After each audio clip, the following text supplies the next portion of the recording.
I am preparing for my first bodybuilding competition and you are going to learn from that. Most wrestling fans think like bodybuilding has nothing to do with them. And I clearly understand that. But I can guarantee that if you watch my 18-week preparation for my first bodybuilding competition, you are going to learn a lot from it. This isn't just a workout vlog. It's real education from a guy that won the Olympia, which is my coach, Rubens Gomes. I am Cezar Bononi and I help wrestling fans to transform their bodies, and I also coach your favorite wrestlers. And today starts my preparation for my first ever bodybuilding competition. That is going to be a full series. You're getting behind the scene access on how champions actually train. Also the executions that actually makes difference. And other principles that a champion has in their mind that you can apply on your fitness journey even if you're not looking to compete on bodybuilding. And as a disclaimer, me and my coach, we both speak Portuguese, so we did the video speaking Portuguese.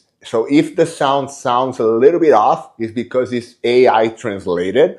And also to make it easier for you, we also added captions so you can follow that along. Hope you guys enjoy it. Intense and savage shoulder workouts, especially if you're over 2 meters tall. Just kidding, it works for anyone. But if you're a tall guy struggling with muscle gains, I'm gonna show you some smart techniques to help build real muscle, like this giant did right here. Water.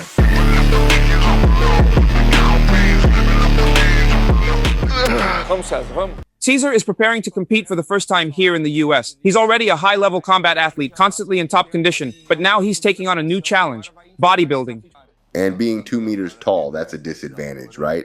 It's all about muscle volume. So what should we focus on with me? We want to enhance the roundness of the muscle bellies to create that full, dense look. You already have a solid amount of muscle, which is great. You're seeing a picture now of what Cezar looked like in a past trial we did. The goal is to beat that shape and bring it into a category like men's physique, where we'll use his height as an advantage against other competitors. It's definitely challenging, but I believe he's got a great physique, and you'll be able to follow his journey here on the channel. How many weeks till the show? 18 weeks. 18 weeks. So subscribe now. Let's do this. Bora.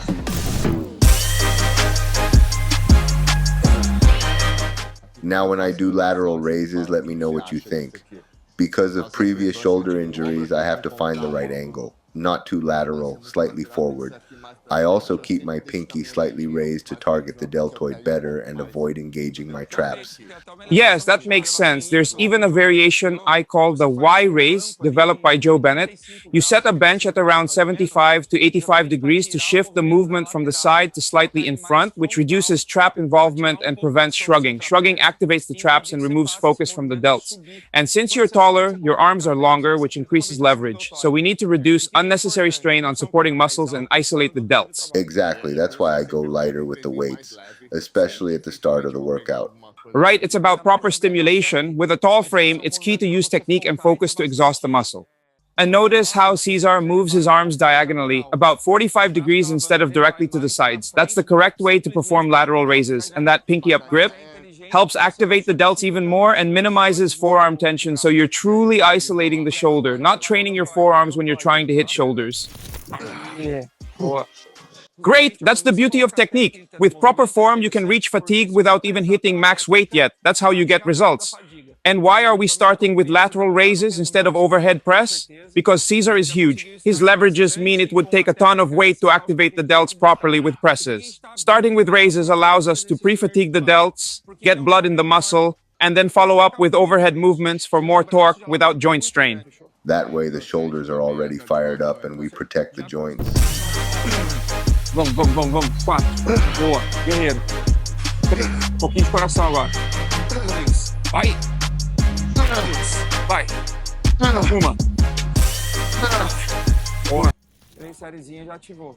And let's not forget, the first set is already challenging, not just the last ones. Starting your workout smart makes a huge difference. If we had started with heavy presses, we'd waste too much energy before even hitting the delts properly. Now they're already pumped and working. Same idea with legs. Start with leg extension or leg curl to send blood into the muscles before heavy presses or squats. Same logic here. Avoid extreme angles. Keep your arms at about 45 degrees. Don't go too wide. Control every rep. 3. Mais um. Vai. Boa. Cesar's quick recovery between sets shows that his diet is on point and his conditioning is solid because your recovery time between sets should allow you to hit at least the same number of reps as you did before. So it's no use cutting your rest short and coming back to the next set doing way fewer reps than you did previously. That's why it's worth extending your rest time, or if your rest time is already enough but you're still not recovering well, it could be a sign that your diet is lacking. And cardio helps too, right, coach? Cardio helps you recover faster so you can lift heavier in less time. People think cardio is only for fat loss, but it actually improves nutrient transport, increases oxygenation, definitely beneficial.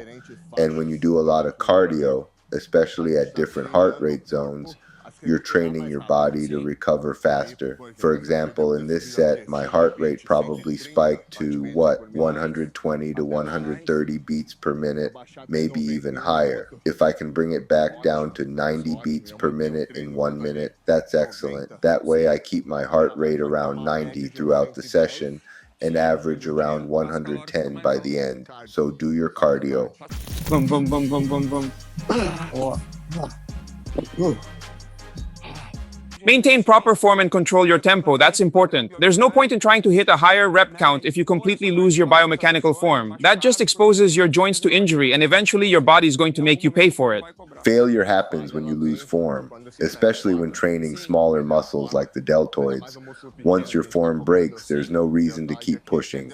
I always say, technique is your passport to strength. Anyone can push weight, but what you really need to do is ensure that technique is present so that the force you're generating actually hits the right muscle in the right way. Otherwise, you're just exerting effort for nothing and you won't grow muscle.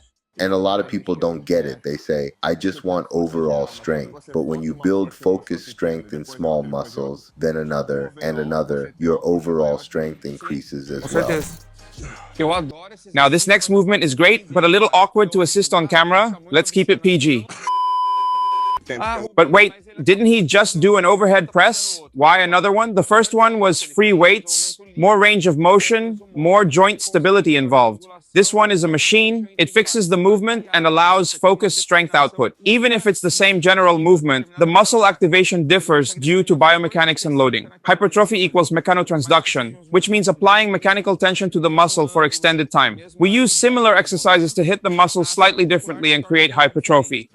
In other words, it's much heavier at the bottom than at the top, different from that other one where it's heavy the entire time and I have to keep my balance. So with this machine here, we're working in roughly the same direction, but it's much heavier at the bottom, the stretch position, which is exactly where the most hypertrophy happens. I also like that Cezar is positioned at a 45-degree incline, so the resistance pulls back instead of straight down. That's easier on the spine, great for people with back pain compared to traditional 90-degree presses. Now explain to the people who keep changing workouts every week. Is that what we want to talk about when it comes to changing stimulus every week? No, unnecessary. Actually, like training is about getting good at something. You only get good at something when you repeat it, right? So the setup of your training is thought out, including the order of the exercises. So you have efficiency and management and improvement of each technique, of each muscular strength, the combination of one with the other, all according to the training week by week. So changing stimulus every week is totally unnecessary and often even unfeasible because you don't have that strength scaling, you don't have load progression, you can't exactly quantify how much you're evolving. And stop to think, take a shoulder press, you open a series with shoulder press, then the next week you do it as a third exercise, you can't track load progression on it because it came as a third exercise where you're already worn out, so you won't be able to apply the same force. So to quantify if you are evolving or improving or not, you have to do the same combination in the same order under the same situations, right? So I don't recommend that you change your training every week. That's unnecessary. What's a good time frame for following a complete plan to see good progress and then think about changing? According to science, 6 to 10 weeks. I, for example, am not an athlete, but my training characteristic is that I can stay 6 months doing the same training that works for me. Only then I start to feel really trained and need to start varying the stimulus, you know? Now, I have a friend that with 4-6 weeks, he was already adapted. Athletes that with 4-6 weeks were already adapted, and I had to start making an evaluation either in the order or in the technique or with new exercises, so he would have new stimuli. Normally I set 6 to 8 weeks because most of my clients are beginners and they get bored. And Man, one very important thing to maintain consistency coming from the training is that it has to be enjoyable. So I change it in that frequency and also the load progression to make it like a game. So I know I have to beat my record every week. That's it, exactly. Because otherwise, right, there's no way for you to see if you're progressing or not. If every week you change, every week is new, so you have to figure out the load, it gets hard. This one is great for you, for example, if you're not feeling the deltoid anymore in the lateral raise. Bench at about 80 degrees, right? The arm comes, look, diagonally here, 45 degrees. And the body is slightly tilted forward, right? The movement is this. You just need to be careful not to relax at the bottom. When you feel it hits there near your waist before reaching a right angle of the arm, it's good to come back up. Dois. Cabe três. Mais duas. Mais uma. Boa.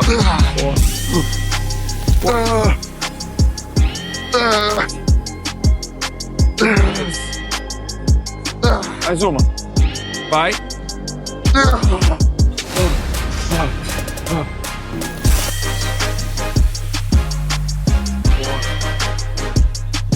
Perfeito. Mais uma. Yeah, this movement here, guys, it's really smart in my opinion because the cable creates constant tension. And when you do it, for example, with the dumbbell, even if you do it inclined, you have a hard time maintaining that arc of movement that we can do with the cable. So it's really smart to use the cable for this kind of thing. In a traditional crossover, it might be a little harder, right? But if you have a way to adjust it. If you only have one, just do it one arm at a time. The most important thing is to keep the arm semi-flexed and do a movement without bending the elbow. Got it? It's just one joint working to properly work the rear deltoid. Yeah, the shoulder has to turn into a diamond, right, man? If you look at it from the side, right? When you look at it from the side, if it doesn't have one of the portions developed, imagine it would still be a big shoulder, but incomplete. And what makes a good deltoid is you seeing that it has the front, side, and rear portions all developed because it creates this whole framework around the trapezius. It stands out. It wraps the entire arm and makes the arm shine too, got it? The famous 3D shoulder, right? Catch. Vamos. Aqui. Força. Duas. Boa. When we talk about failure, that's more or less what we're talking about. There's nothing left. You go, look, you're reaching the end of the exercise, the last exercise of the already exhausted muscle. You'll notice the mechanical pattern is decreasing. And obviously, this can happen to you much earlier if you don't have as much conditioning. But ideally, you should seek this conditioning so it only happens at the end, like it did here with him, right? Very good. Let's take a look at the shape. So what we planned for Cezar is initially a men's physique, right? He could do a classic physique too. We can see how his quadriceps will adjust, right? Until then, he has good development. But since he had an accident, we need to see how it will be. We're working with the possibility of men's physique because it's already tangible, it's real, it's going to happen. But we have that card up our sleeve because his physique would also fit well in classic. Let's see how it is.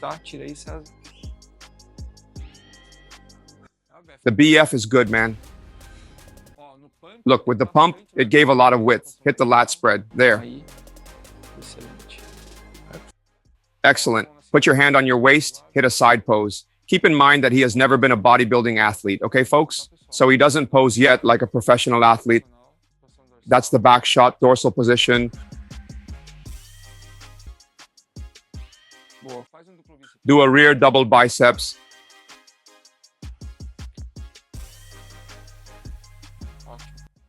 Same thing from the front.